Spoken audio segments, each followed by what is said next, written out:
Assalamualaikum warahmatullahi wabarakatuh. Perkenalkan, nama saya Akbar Arman, NIM 1865009. Baiklah, di sini kita masuk ke fase pemrograman. Pemrograman adalah merupakan bagian yang paling mudah. Itulah yang kita sangat kenal sebagai tipe-tipe teknik. Pada kenyataannya, sebagai manajer proyek, Anda mungkin menemukan cara sendiri untuk mengendalikan staf Anda dan memulai program yang terlalu cepat. Selalu ada tekanan untuk melakukan sesuatu yang dengan benar, tidak hanya dari tim proyek, tetapi dari manajemen tingkat tinggi.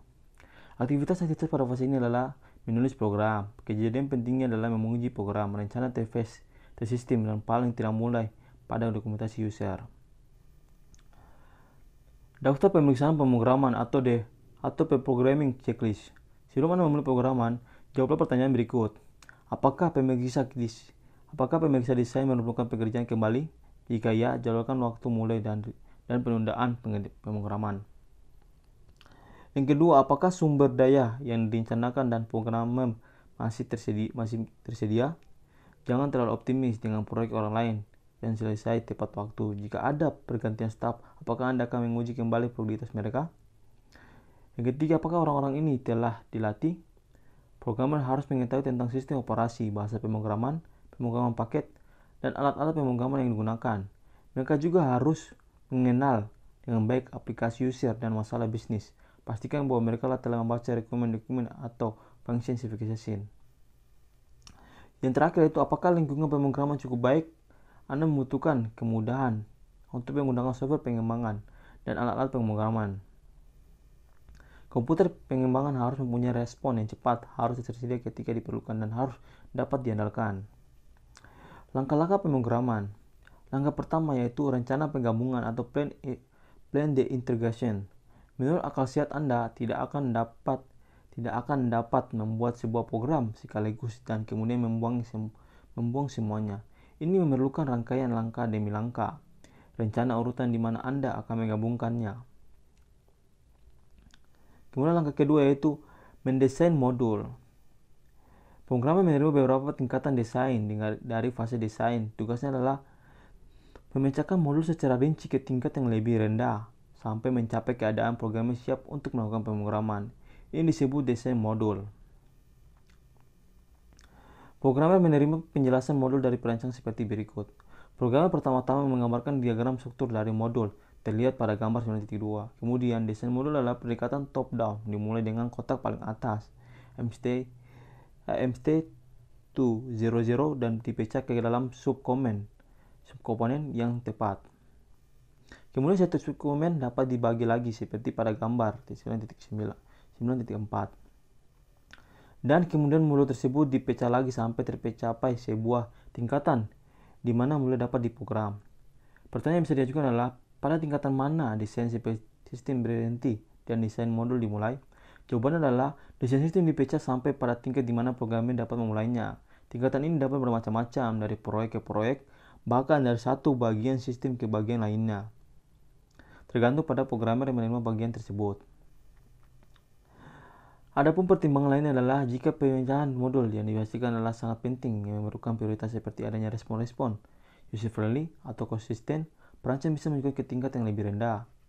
Yang kedua, tingkat pemecahan dari desain yang dinyatakan dengan kontrak. Yang ketiga, jika programmer tidak mengetahui apa pada waktunya desain, pengetahuan programmer tingkat menengah dapat diasumsikan dan desain dapat diambil oleh ahli programmer tingkat menengah yang dapat mengatasinya. Tetapi perlu diingat bahwa programmer tidak senang menerima desain yang terlalu rinci, yang program akan menerjemahkan bahasa Inggris yang sederhana seperti penyataan secara hafif ke dalam bahasa pemrograman. Langkah ketiga itu telusuri desain modul. Seperti pada tingkat atas dan menengah dari desain, pertukaran harus dibuat sebaiknya pada tingkat yang paling rendah. Telusuri desain dari masing-masing modul sebelum melakukan pengundian. Langkah keempat, rencana bagaimana menguji modul. Programmer harus menyiapkan rencana pengujian modul dan data pengujian sebelum dikodekan. Rencana pengujian dilakukan setelah kode ditetapkan. Mereka cenderung hanya menguji bagian kode yang paling sulit.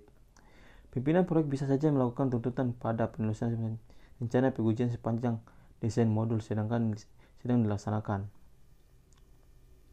Langkah kelima, kode setiap modul. Standar pengguna akan ditetapkan pada saat desain sistem. Kita tidak membahas bagaimana membuat program Lihatlah referensi 1.2.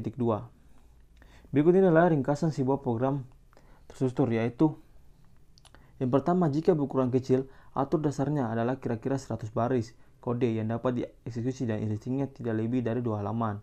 Satu address, satu eksis. Referensi secara keseluruhan sedikit.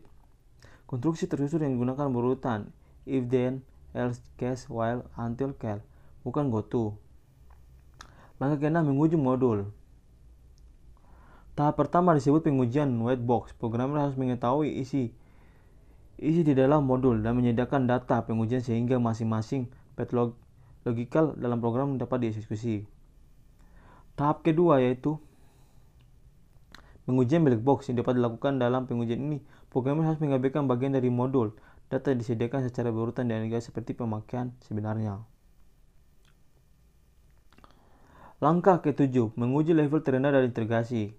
Jika modul utama memanggil submodul, programmer harus menggabungkan dan menguji semua modul secara bersamaan. Bahkan jika programmer tidak bertanggung jawab untuk menulis submodul, programmer harus menguji perintah call dan return dari seluruh model.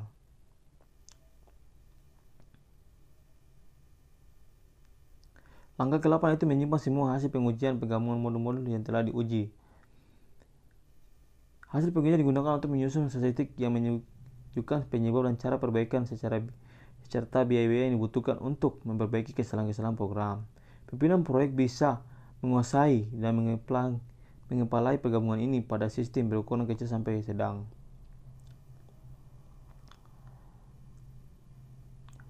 Langkah 9, memulai dokumentasi user. Apakah programmer bertanggung jawab pada dokumentasi user atau tidak? Tahapan ini adalah waktu terbaik untuk menjawabnya. Tuntutan pemakai user atau user guide. Dokumen ini dapat ditulis oleh programmer, penulis teksnya, atau bahkan user sendiri. Tampilan gambar F5 yang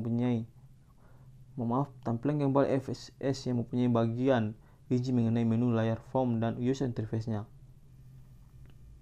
User guide yang baik adalah terbagi dalam bagian yang menunjukkan tingkatan user berbeda. Sebagai contoh, dalam user guide sistem ABC harus ada bagian yang disebut register function atau berhost function atau lainnya.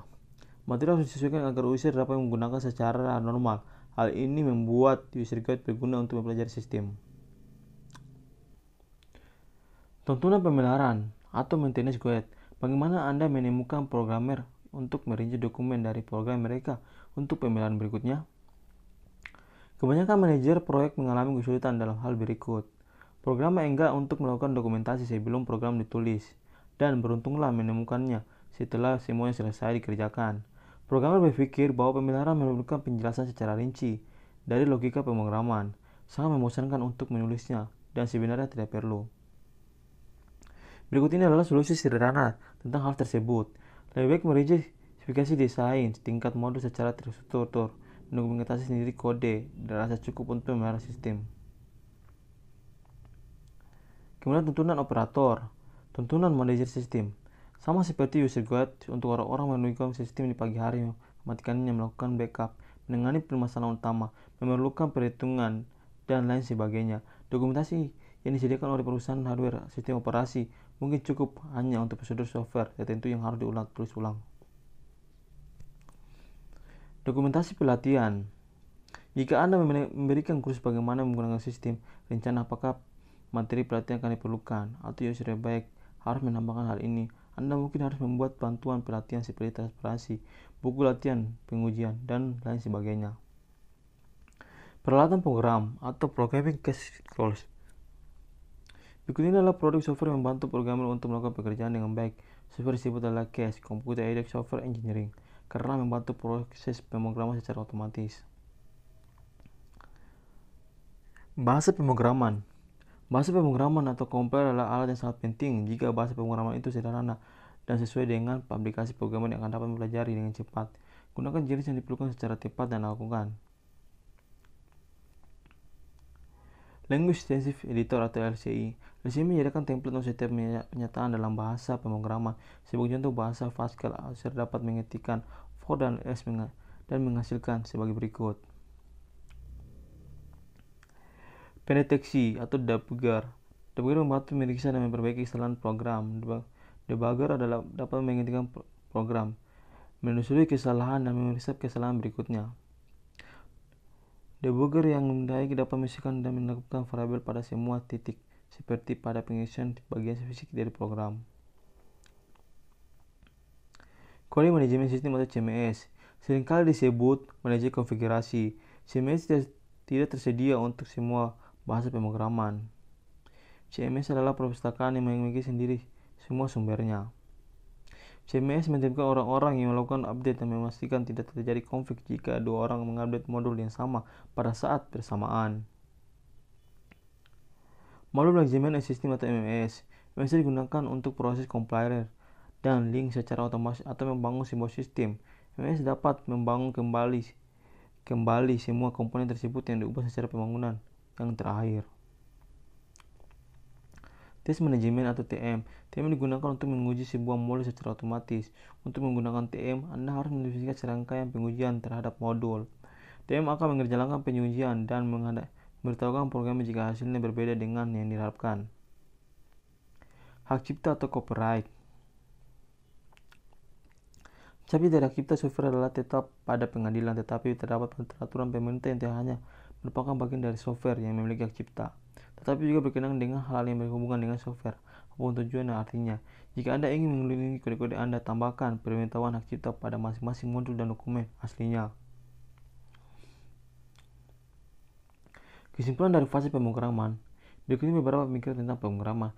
Pemrograman telah menjadi sebuah karya seni. Pemrograman diperbolehkan untuk mengerjakan segala sesuatu sendiri. Hal tersebut sangat cepat ditemukan dan sangat mahal untuk melaksanakan proses tersebut. Pemrograman seharusnya dipertimbangkan sebagai sebuah ilmu pengetahuan. Pemrograman adalah kesenangan, tetapi debugging bukanlah kesenangan. Perhatikan pernyataan seperti pengkodean telah dilakukan, semua bisa hilang, sehingga 5% telah dikerjakan. Data statistik menunjukkan bahwa pemrograman hanya 5% berhasil setelah pengkodean.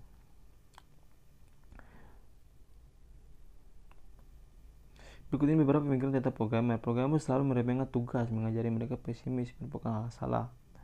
Programmer akan menikmati pekerjaan mereka jika Anda mengurus mereka dengan sebuah tantangan. Pemrogramer sangat mudah tertekan, mereka akan bekerja lembur jika diperlukan, tetapi ada hati terhadap lembur yang tepat. Seakan waktu tidak ada lagi prioritas ekstra yang diperoleh oleh programmer yang akan kehabisan tenaga. Pada akhirnya fase pemrograman melihatlah hal utama berikut ini. Yang pertama itu desain modul sudah dijalankan dan diselesaikan. Yang kedua, program-program individu sudah selesai dikodekan, diuji dan diselesaikan oleh pimpinan proyek. Yang ketiga, susunan dari penggabungan telah ditentukan, ditulis dalam rencana pengujian sistem, dan pemrograman telah dijalankan pada saat itu. 4. Tanggung jawab terhadap dokumentasi user telah diberikan, dan jika Anda tidak beruntung, hal tersebut telah dilakukan.